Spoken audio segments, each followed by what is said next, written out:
Yola Mayola. NIM saya 1988201016. Saya dari kelas 2B1, Prodi Pendidikan Bahasa dan Sastra Indonesia, Universitas Muhammadiyah, Tangerang. Saya akan membawakan cerita tentang kisah domba dan babi. Mau tahu ceritanya seperti apa? Ikuti terus ya. Ada suatu desa yang tempatnya cukup jauh dari kota, dan ada beberapa keluarga yang tinggal di dalamnya. Keluarga tersebut mempunyai hewan peliharaan domba dan babi yang cukup terkenal. Nah, keluarga tersebut juga mempekerjakan beberapa pekerja di dalamnya. Beberapa pekerja tersebut kerjanya membersihkan kandang babi dan domba. Ada yang memberi makan babi dan domba. Jika bulu domba sudah lebat, maka si pekerja harus menjualnya ke pasar. Lalu, bagaimana dengan babi? Babi yang sudah besar, maka para pekerja harus menjualnya ke kota. Kebetulan, letak kandang babi dan domba itu berdekatan, hingga mereka bisa saling berbicara satu sama lain. Konon katanya, pada masa itu, babi dan domba bisa bicara satu sama lain dengan bahasanya tanpa manusia mengetahuinya. Oh, so amazing ya.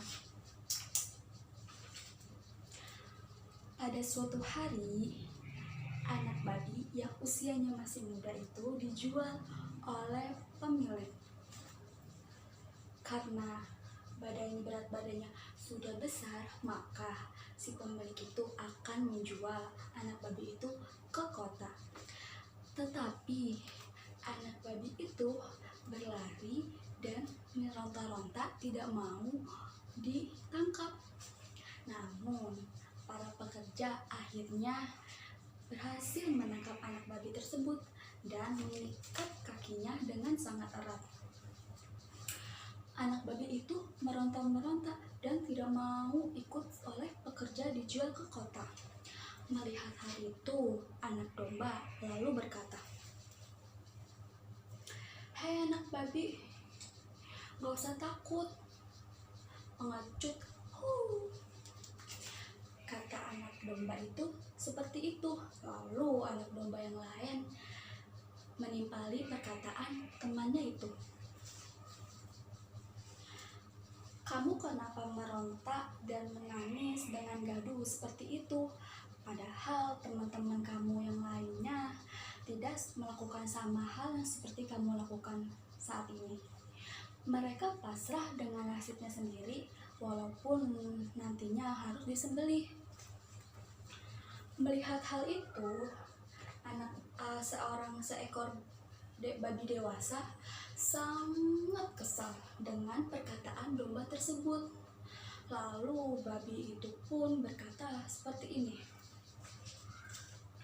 "Hai domba sok bijak, kamu jangan sok bijak deh.